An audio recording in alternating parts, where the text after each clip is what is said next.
Have you ever wondered how major historical events are connected?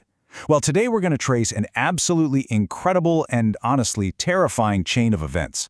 This isn't just a story about a few separate crises. It's about how the first half of the 20th century was really one long, interconnected story that completely reshaped the world we live in today.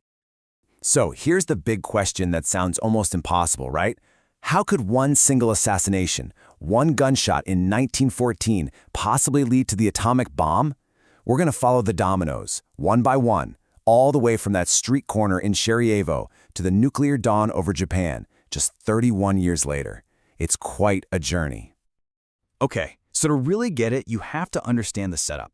The world before 1914 was basically a powder keg, just waiting for a match. The old empires, the ones that had been running the show for centuries, were starting to stumble, and you had these new, really ambitious powers stepping onto the world stage.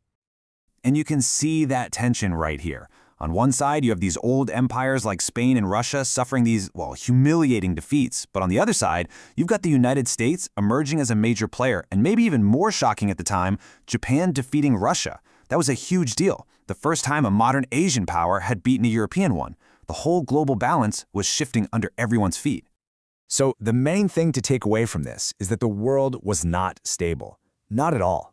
It was this pressure cooker of rising ambitions, fading glory, and just intense rivalries. Everybody was jockeying for position on this brand new, incredibly tense global stage.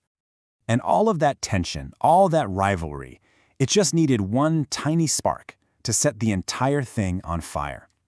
And that spark came in the summer of 1914. And just look at how fast it all unraveled. In June, Archduke Franz Ferdinand is killed.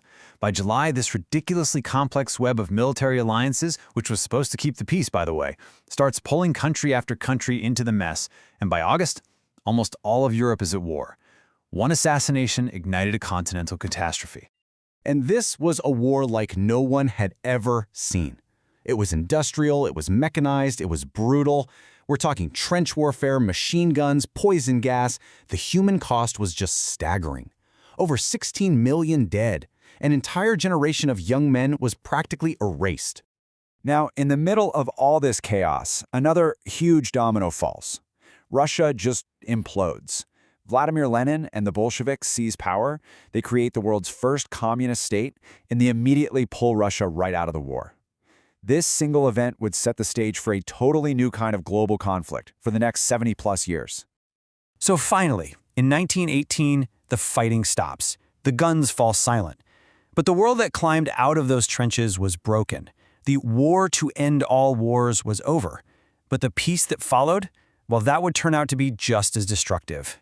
And this, right here, is where the domino effect becomes crystal clear. The way the First World War ended didn't actually create a lasting peace. No, it basically guaranteed a second, even deadlier war was on the horizon. The whole problem was the Treaty of Versailles. This wasn't a peace negotiation, it was a punishment, and it was aimed squarely at Germany. They were forced to accept all the blame for the war, they were saddled with reparations that completely destroyed their economy, and they lost huge chunks of territory. This wasn't about building peace, it was about creating a deep, burning national humiliation. Then, you throw this on top of all that humiliation. The global economy completely collapses. The Great Depression hits. Suddenly, people everywhere are out of work, they're desperate, and they're looking for strong leaders with easy answers. This was the absolute perfect storm that allowed extremists like Adolf Hitler to rise, promising to restore Germany's honor. So really, that so-called peace was just a 20-year ceasefire. It created the perfect breeding ground for all the resentment and extremism that would drag the world right back into an even bigger war. And this time, the dominoes fell even faster. The conflict wasn't just in Europe anymore. This was a truly global war, fought from the islands of the Pacific to the deserts of North Africa. The whole world was on fire. Just look over at Asia. In 1931, Japan invades Manchuria. The brand new League of Nations, the world's new peacekeeping organization, does basically nothing. It sent a loud and clear signal to other aggressive nations that there would be no consequences. And a decade later, that same emboldened Japan decides to hit the United States directly. The attack on Pearl Harbor killed 2,400 Americans, and in a single morning, America's long-standing policy of staying out of world conflicts was just shattered. The US was now all in on a global war. And back in Europe, we have to talk about the horrifying, dark heart of this war. This wasn't just about conquering land. It was about an ideology of pure hate that led to the Nazis' systematic plan to exterminate an entire people. The sheer scale of it is almost impossible to wrap your head around. Over 6 million Jewish people were murdered in an industrial system of death, and millions of others, Roma, political opponents, the disabled, were also targeted and killed. It was genocide on a scale the world had never, ever seen before. Meanwhile, the war on the Eastern Front was just a human meat grinder. The Battle of Stalingrad alone had nearly 2 million casualties. It was this brutal, city-leveling fight that would become the absolute turning point of the war in Europe.